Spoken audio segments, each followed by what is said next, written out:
La curiosité.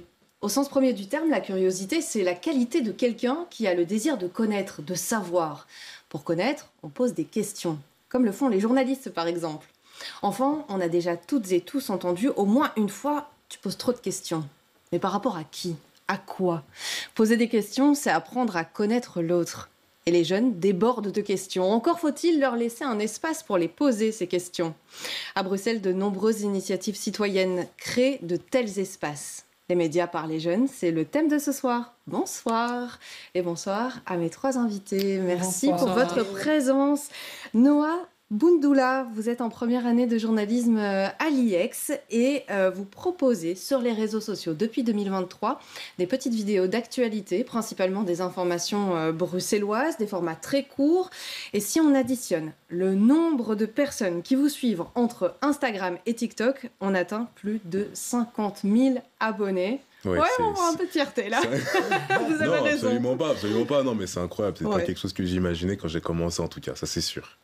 Émilie Vervust, vous êtes fondatrice de l'ASBL, le Laboratoire Brussels, un projet qui vise à créer du lien entre les habitantes et habitants de certains quartiers bruxellois, ce qui aboutit à des émissions radio, podcasts, documentaires et bientôt une street expo. On parlera de tous ces projets-là, évidemment.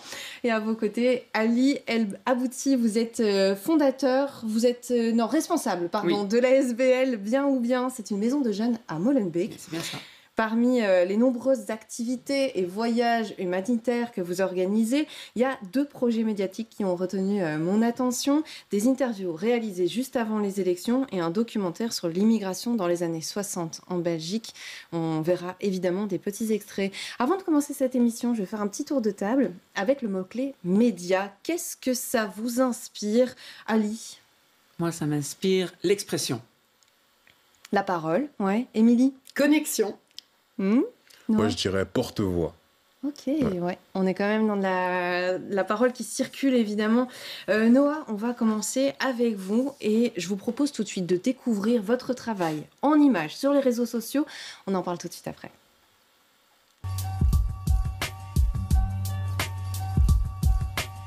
Actuellement, les jeunes hommes seraient plus misogynes que leurs aînés, je t'explique tout. Il y a peu, l'Institut européen pour l'égalité des chances a mené une enquête auprès de 26 000 Européens, hommes et femmes confondus. Et ce qui est assez inquiétant dans un premier temps, c'est lorsque l'enquête parle de faits de V et d'agressions sexuelles. Pour 26% des hommes âgés entre 18 et 24 ans, les femmes exagéreraient ces faits-là. 650, c'est le nombre d'heures qui vont être octroyées aux étudiants afin que nous puissions travailler en payant des cotisations sociales réduites, je t'explique tout. Alors pour commencer, cette augmentation du nombre d'heures vient d'une proposition de loi d'Axel Ronce, le chef de groupe NVA à la Chambre des représentants. Donc aujourd'hui, c'est la grève, il y a une manifestation. Pourquoi est-ce qu'il est important pour toi d'être là aujourd'hui? Parce qu'en fait, le gouvernement est en train de remettre en cause plusieurs choses, dont notamment le droit aux pensions, le montant des pensions, tout le service public qui est un service essentiel. Et voilà une petite compilation que j'ai réalisée à partir de vos vidéos. Des vidéos qui sont très très nombreuses, je l'ai dit, vous avez commencé en 2023. C'était quoi l'impulsion au moment où vous lancez ce compte TikTok, Instagram? L'impulsion, c'est un peu la situation dans laquelle j'étais au niveau de mes études. J'étais dans des études d'informatique qui ne me plaisaient pas vraiment. Et je me suis dit, en même temps que ces études-là, je me suis dit pourquoi pas revenir un petit peu à ma première passion, aux médias. Moi, je suis quelqu'un qui aime beaucoup la télévision, des fois pour le plaisir. C'est un plaisir un peu bizarre quand on est jeune, mais des fois j'aime bien consulter les audiences, par exemple. Et voilà, revenir un petit peu à ce plaisir. C'est la raison pour laquelle j'ai lancé un peu ce média sur les réseaux sociaux. Ouais, en parlant d'audience, quels sont les vôtres alors? Vous touchez quel type de public? Mon public, c'est vraiment majoritairement les 18-24 ans. Donc voilà, les 18-24 ans, et les 25-34 ans un peu aussi. Ce qui est justement le public que les médias traditionnels ont énormément de mal à atteindre. Comment vous expliquez cet engouement qu'il y a depuis quelques années, hein, c'est pas un phénomène récent, hein, mais de cette vulgarisation sur les réseaux sociaux dans des formats très très courts? Je pense que oui, les jeunes... après, c'est une généralité, mais peut-être, il y en a qui aiment ça. Elle n'aime pas forcément, oui, regarder des formats longs, des longs JT, des longs débats. Alors bon, ce qui est dommage par contre, c'est que souvent quand c'est long quand même, c'est qu'il y a un peu plus d'explications, on va plus en profondeur, donc c'est peut-être ça l'avantage de ces formats-là. Mais aussi le problème, c'est que malgré que ces formats-là soient très longs, en général, je trouve que pour un jeune qui ne s'y connaît pas vraiment en politique, il n'aura pas vraiment les tenants et les aboutissants de chaque sujet qui est abordé. Je trouve en fait que des fois, dans certaines émissions à la télévision où on parle politique, on parle de certains sujets comme si le téléspectateur, qui soit jeune ou adulte même, connaît déjà ce dont on parle, ce qui n'est pas toujours le cas. C'est cet entre-soi médiatique parfois où on est, je vois hocher de la tête. Hein. Le sujet politique, on y reviendra parce qu'il y a des liens entre vos projets. Émilie, je me tourne vers vous. Le projet laboratoire Brussels vise à créer des ponts entre les jeunes et leurs aînés au sein d'un périmètre tel que le quartier. C'est ça aussi qui porte un peu le nom de l'un des sous-projets, en fait, 1 km². Est-ce que très rapidement, on peut le présenter, ce projet ? Tout à fait. Donc, c'est un projet c'est un programme de 6 mois d'ateliers interactifs qui crée des liens entre, en fait, des personnes qui n'ont pas l'habitude d'interagir entre elles. Donc, vous avez dit les jeunes et les aînés, mais ça peut très bien être des élèves et des membres d'un centre de jour. Donc, c'est pas spécialement des aînés. L'idée, c'est vraiment d'utiliser les médias et la culture pour créer du lien, dépasser les préjugés qu'on a les uns envers les autres. D'où mon mot connexion. Cette connexion, on la sent très très bien dans l'extrait que je vous propose d'écouter. Alors c'est sous forme de podcast et c'est un échange entre des jeunes filles qui ont quel âge plus ou moins, ce sont des ados, hein. Elles ont 14 ans, elles étaient en deuxième aux Dames de Marie et nos résidentes, les deux Christianes, elles ont 90, il me semble 94, elles ne sont plus là malheureusement, mais voilà. On les écoute tout de suite. Est-ce que vous avez le droit de sortir avec des garçons ? Oh, ben alors là, vous avez même invité des copains à la maison. Mais oui, on faisait non, madame. Elle ne voulait personne à la maison, elle ne voulait pas que je sorte. Votre mère ? Oui. Elle était très sévère avec vous. Est-ce qu'elle était sévère avec vous, les garçons ? Non. Non. Juste avec les filles ? Est-ce que vous trouvez que c'est injuste ? Oui, je trouvais ça injuste et je me rebellais. C'est plus à comparer, la vie de maintenant, des jeunes et nous autres. Hein. J'avais 9 ans quand la guerre s'est déclarée. Et moi, j'ai eu 10 ans le jour de la déclaration de guerre. C'est quoi la Gestapo ? La Gestapo, c'est les Allemands qui allaient prendre des otages, surtout les Juifs. On se débrouillait, hein.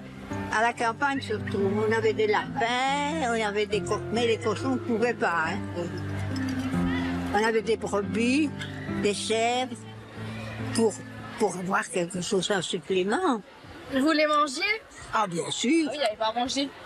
On a de tout. Il est beau cet échange. C'est hyper touchant. Il est super beau cet échange. C'est à écouter sur YouTube. Je vous mettrai évidemment toutes les références, vous le savez, dans l'article qui accompagne cette émission. Ce qui m'a marqué, ce sont les questions. Oui. Hyper spontané, évidemment avec la naïveté de la jeunesse, mais c'est ça qui est beau aussi. Et derrière, des personnes qui répondent le cœur ouvert. Mais en fait, c'est ça qui est génial dans le programme, c'est que comme c'est un programme de 6 mois, on travaille vraiment sur la découverte de l'autre, de soi. Et donc, il y a des liens qui se créent à travers nos ateliers interactifs avant d'en arriver, d'aboutir à justement ce souvenir média que nos groupes créent et choisissent de créer. C'est elles qui ont décidé de faire un podcast avec ce groupe-là. Elles se sont choisies et elles ont eu envie de parler de la guerre, de la religion, des filles. En fait, c'était être ado en 2024 ou en 2023 et VS 1943. Donc, qu'est-ce qui se passe au moment où on leur met un micro entre les mains pour enregistrer cet échange ? Mais justement, que ce soit mes résidentes ou nos élèves, ils commencent tous et toutes en disant que leur parole n'a pas de valeur. Et en fait, le micro vient de manière très symbolique, et le média, en fait, vient de manière très symbolique, donner de la valeur à la parole.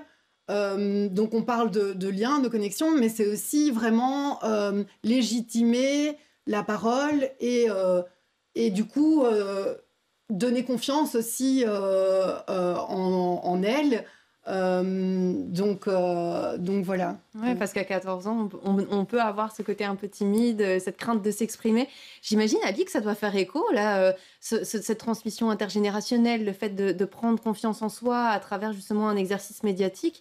Vous l'avez fait avec les jeunes de la maison de jeunes de Molenbeek, notamment avec ce documentaire 0101. Bien sûr. Ben, il est important ce devoir de mémoire, parce que voilà, on sait souvent où on est, mais on ne sait pas d'où on vient. Et surtout avec les jeunes avec lesquels je travaille, ils ne voient pas forcément leur histoire à l'école. Et ça, c'est un grand regret. On ne parle pas beaucoup d'histoire de l'immigration marocaine à l'école. Et c'est une histoire belge parce que voilà, il y a eu des contrats bilatéraux. On a invité nos grands-parents à venir travailler ici dans des travaux qui n'étaient pas forcément évidents à l'époque. Et donc, il était important pour nous de refaire ce parcours historique parce que malheureusement, de plus en plus de pionniers de la première génération sont en train de partir. Vous venez de le soulever. Et c'est important pour nous de garder cette trace parce que ça fait partie d'eux. Il y a beaucoup de jeunes qui ne savent pas forcément comment sont arrivés leurs grands-parents, dans quelles conditions, qu'ils ont été invités à venir travailler en Belgique. Et voilà, qu'ils ne sont pas venus dans une soute de bateau, mais voilà, on est parti les chercher, on les a fait travailler. Et maintenant, c'est pour ça aussi qu'on est si nombreux et que la Belgique est si multiculturelle. Et ça, c'est important de le comprendre. Et tout cela a pris la forme d'un documentaire, d'un film. Je vous propose de regarder la bande-annonce et puis on en parle après.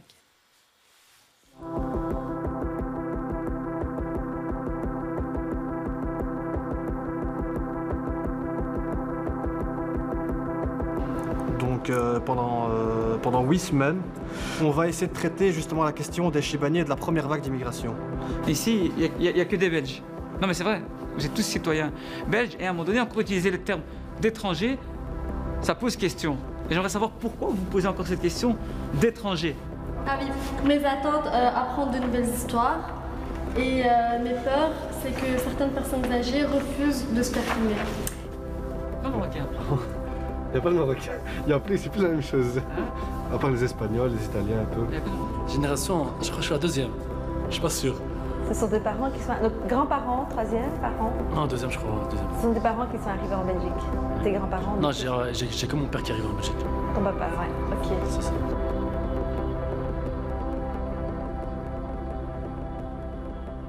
Un film collectif. Pourquoi avoir choisi le format du média pour s'exprimer, exprimer cette histoire-là? Parce qu'on voulait laisser une trace. Et c'était important pour nous de laisser une trace. Donc il y a eu tout cet aspect vidéo, mais il y a eu aussi tout l'aspect podcast. Parce que chaque jeune a fait ce travail aussi de retraçage de mémoire dans leur famille. Donc ils ont posé des questions à leurs grands-parents, comment ils sont arrivés. Et c'est important de pouvoir le transmettre, parce que de plus en plus ça se perd. Et l'idée pour nous, c'est vraiment de créer une histoire, parce que notre histoire est commune. Et souvent, on veut nous diviser. Et à travers ce genre de documentaire, qui a super bien fonctionné, parce qu'il est passé au Parlement, on a été nominé dans plusieurs festivals en France. Donc les jeunes aussi ont pu sortir de leur quartier et défendre un peu ce qu'ils sont. Et c'est un peu notre travail, un peu valoriser les compétences des jeunes, parce que souvent, on les pense incapables de faire, alors qu'ils sont remplis de plein de choses, de plein de compétences. Et souvent, on l'oublie, on le néglige. Souvent, on parle des jeunes par procuration, mais ils savent parler d'eux-mêmes très bien. C'est intéressant ce que vous dites parce que l'un des points qui est très important aujourd'hui avec les médias dits traditionnels, ça va être justement le fait de déposséder la parole des jeunes, où on parlait de manière comme si c'était un groupe très très hétérogène, alors que ça ne l'est pas du tout. Et ici, avec vos différents projets, où on trouve de la connexion, du lien, c'est ça aussi, j'ai l'impression, c'est se réapproprier des outils dont on a été dépossédé à un moment donné, ou depuis trop longtemps. Bien sûr. Souvent, moi, je travaille dans des quartiers un peu sensibles. Donc, je travaille dans le croissant pauvre de Bruxelles, donc à Molenbeek, à la ville de Bruxelles, dans les Marolles, etc. Donc, souvent, quand les médias viennent, c'est pour des aspects négatifs. Voilà, on a tous ces phénomènes actuellement de fusillade, etc. Donc, on pointe du doigt les quartiers, etc. Dans les quartiers, il se passe aussi plein de choses. On le voit ici autour de la table. Il y a des jeunes qui prennent la parole sur les réseaux. Il y a des jeunes qui font des choses. Et souvent, ils ne sont pas assez mis à l'avant, assez valorisés. Et donc, on a la chance, actuellement, d'avoir des plateformes aussi alternatives. Instagram, TikTok, Facebook, et qui sont vraiment des plateformes qui sont riches de personnes, on peut diffuser des messages rapidement, on n'a plus besoin de beaucoup de matériel. Et voilà, on a des jeunes qui se lancent, ils ont des 50 000 followers, et ça permet aussi de toucher un autre public, comme vous disiez tout à l'heure, qui n'est pas forcément accessible, parce qu'ils ne se retrouvent pas dans les formats parfois un peu plus anciens, télévisuels. Et donc, du coup, pouvoir prendre sa place en tant que jeune dans la société, elle est importante. Et grâce à tous ces petits projets, ça permet de les visibiliser, parce que souvent ils sont invisibilisés. Et de poser un regard différent aussi sur des thématiques aussi importantes que la politique.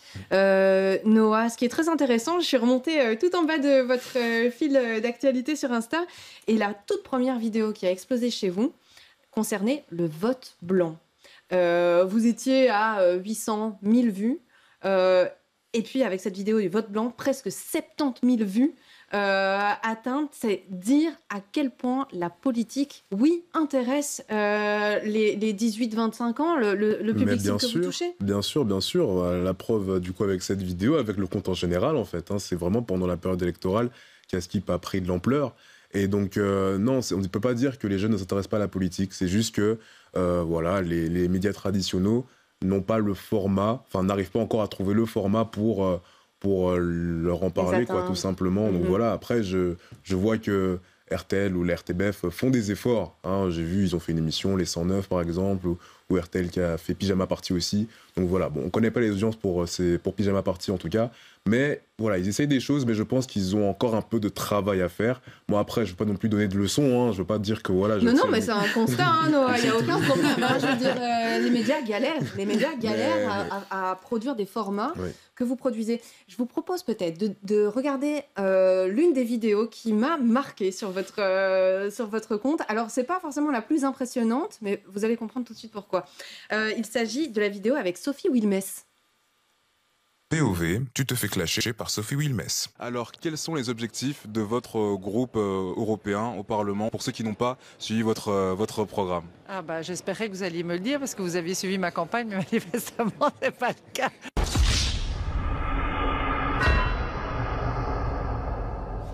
Ce que je trouve intéressant dans cette vidéo, c'est pas tant le contenu, c'est ce qu'elle révèle en fait. Vous venez face à Sophie Wilmès et elle s'étonne que vous n'ayez pas suivi toute sa campagne électorale. Et ça dit beaucoup, j'ai l'impression, de cette déconnexion, que ce soit de ce monde politico-médiatique vis-à-vis des jeunes. Donc là, bon, la vidéo est tournée humoristique, mais elle révèle beaucoup quand même sur cette déconnexion. Oui, bien sûr. Et en plus, il y a ce truc de quand on veut être journaliste et qu'une politicienne nous dit ça, alors bien sûr, il n'y a aucun problème avec Sophie Wilmès, mais c'est sûr que je pense que peut-être un autre journaliste aurait eu un peu honte qu'on lui réponde ça. Mais au final, comme vous dites, je pense que dire ce genre de choses, les jeunes ont besoin en fait d'un rappel du programme, parce que je suis désolé pour le MR, Sophie Wilmès, et pour tous les partis politiques d'ailleurs, les jeunes n'ont pas forcément suivi votre programme. Donc c'est sûr qu'il faut leur rappeler, parce que vous n'arrivez peut-être pas forcément à leur adresser la parole de la bonne manière. Et puis aussi, je trouve personnellement que les partis politiques, peu importe, tous les partis politiques peuvent abuser de la méconnaissance en politique des jeunes. Donc voilà, c'est ça aussi que je trouve un petit peu dommage. Et là, je vise aucun parti, je les vise tous, parce que je trouve un petit peu malsain parfois de parler uniquement de certaines mesures, de certaines actions pour toucher les jeunes en profitant du fait qu'ils ne connaissent pas très bien certains aspects de la politique. Alors oui, évidemment, ici, c'est l'exemple de Sophie Wilmès, mais j'espère que vous l'avez compris, c'était vraiment pour le message que ça disait. Ali, cet exercice-là de décortiquer les programmes des différents partis politiques, vous l'avez fait avec les jeunes, dans une sorte de heptaxi revisité, où vous avez invité chaque candidate et candidat aux élections régionales. Je vous propose de regarder une petite compilation de toutes ces vidéos.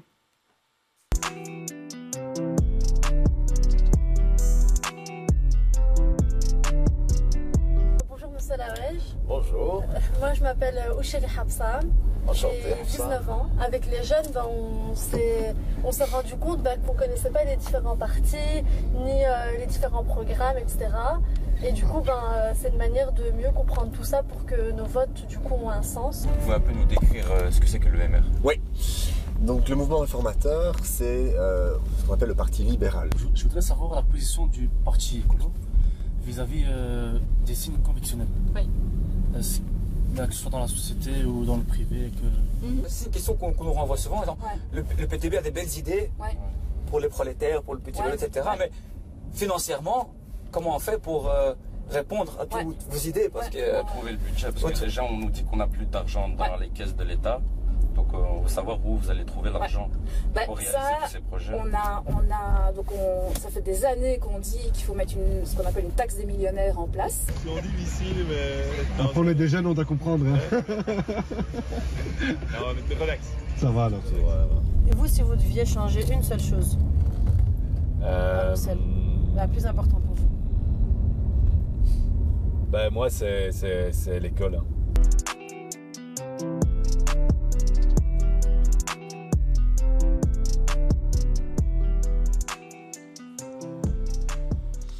Qu'est-ce que ça a apporté aux jeunes de bien ou bien, ces exercices d'interview? Ça leur a déjà permis de comprendre qu'est-ce qu'est un parti politique. Parce que déjà, on veut parler de programme, mais il y a des jeunes qui ne savent même pas c'est quoi la gauche, pas la droite. Donc c'était important aussi de pouvoir leur permettre d'avoir les clés. Parce que quand on vote, il faut aussi voter de manière consciente. Parfois, les jeunes se retournent vers nous en tant qu'éducateurs en disant pour qui je dois voter, mais ce n'est pas notre rôle, je pense. Je pense qu'ils doivent prendre leurs propres décisions. Donc ça a permis aussi de prendre conscience qu'ils avaient aussi un enjeu, qu'ils avaient leur position, leur place pour aller voter. Et une responsabilité, ça, en fait, surtout, citoyenne aussi. Et c'est important de leur donner aussi les clés. De nouveau, à chaque fois, on les pointe du doigt, ils ne sont pas présents. Là, ils sont présents. Ils ont fait un travail de vulgarisation aussi, parce que c'est important de pouvoir faire comprendre, comme disait ici Noah, on traite souvent un aspect du parti, on oublie certains autres volets. Et donc là, on a essayé de travailler dans une globalité. Donc les jeunes ont travaillé en amont les questions, on a travaillé sur les partis. On a essayé d'avoir les têtes de liste, parce que c'était important pour nous aussi d'avoir les têtes de liste pour valoriser. Elles sont toutes. Oui, on a écrit les têtes de liste. Parce que c'était important pour nous aussi de valoriser leur travail en ayant les personnes qui étaient tout en haut de la liste. J'ai commencé cette émission avec cette introduction sur la curiosité, le fait de poser des questions. Émilie, la curiosité, c'est vraiment au cœur du projet Le Laboratoire Brussels. Complètement, et donc justement utiliser les médias pour explorer le monde et pour explorer la diversité de notre monde, c'est aussi ça. Chez nous, c'est vraiment un outil. Les médias, et ça peut être le média radio, ça peut être tout à coup l'affichage. Justement, l'affichage, c'est votre prochain projet, non? L'affichage, c'est notre prochain projet. C'est complètement médiatique, évidemment. On va monter, oui, une street expo, et surtout, ça existe depuis... c'est lié à la culture depuis, j'allais dire la nuit des temps, mais pas autant, mais en tout cas, c'est l'un des premiers mais clairement, médias. Et ça, et de nouveau, tu parlais de traces, Ali. Oui, ça laisse une trace, ça permet de diffuser la parole à un plus grand nombre aussi, et donc de valoriser, de donner confiance aussi. Noah, c'est quoi la suite pour vous? Je l'ai dit, vous êtes en première année de journalisme. Donc la suite, c'est les études. Peut-être bientôt à BX1. Oui, mais moi, c'est quand vous voulez. Ouais, pas de souci. Soyons collègues. Non, vous allez continuer avec Askib. Je vois aussi peut-être des collaborations avec un autre qui a énormément percé, Elio Akar, sur les réseaux, qui a vulgarisé toutes ces questions politiques. Oui, bien sûr, on en a fait en juin déjà une. On a fait un live ensemble aussi avec des collègues de Belgica qui ont repris d'ailleurs tout récemment et je suis très content pour eux. Et pourquoi pas d'autres collaborations par après. On se côtoie de temps en temps, donc on garde toujours ce contact. Et c'est super. Avec la volonté toujours de vulgariser et de poursuivre l'actualité bruxelloise principalement. En vrai, belge aussi quand même, de m'élargir un petit peu. C'est toujours bien aussi quand même de savoir ce qui se passe un peu en Flandre. Je trouve qu'on n'en parle pas assez. Et voilà, en fait, je pense qu'au fur et à mesure que Askib grandit, au fur et à mesure aussi, il faudra un petit peu élargir les sujets et pas que rester concentré sur Bruxelles. De belles ambitions. Et vous, Ali, alors? Quels sont les projets pour Bien ou Bien? De nouveaux projets médiatiques? En tant que responsable chez Bien ou Bien, aussi en tant que chargé de mission à l'ASBL SOAB, il est important pour moi de continuer à valoriser vraiment les compétences des jeunes et de les montrer à la grande lumière, au grand jour. Parce que c'est ça le plus important, parce que c'est eux les acteurs et c'est à eux de prendre leur position et leur place et de travailler justement sur des questions qui leur parlent. Et parfois, souvent, on passe à côté. On dit les jeunes, mais en fait, tous ceux et toutes celles qu'on n'entend pas encore assez. Et donc, voilà, je pense que ce soit les femmes, que ce soit les minorités de genre aussi, les personnes racisées. Donc, élargissons et valorisons la parole de tous et de toutes. Ouais, et on est vraiment content d'être là aussi pour parler de messages positifs, parce que voilà, on est issus aussi de quartiers un peu différents et souvent on est là que pour les pointer du doigt et ça fait plaisir de venir avec des actions positives, des démarches positives qui font que la jeunesse, elle est multiple. C'est ça qui est important. Juste, le thème de notre Street Expo, ce sera comment réparer le monde. Donc, on parle de positivité. En réponse au climat anxiogène qu'on peut parfois ressentir, eh bien, voilà. Merci à tous les trois pour ces échanges très riches et positifs, vous l'avez dit Ali.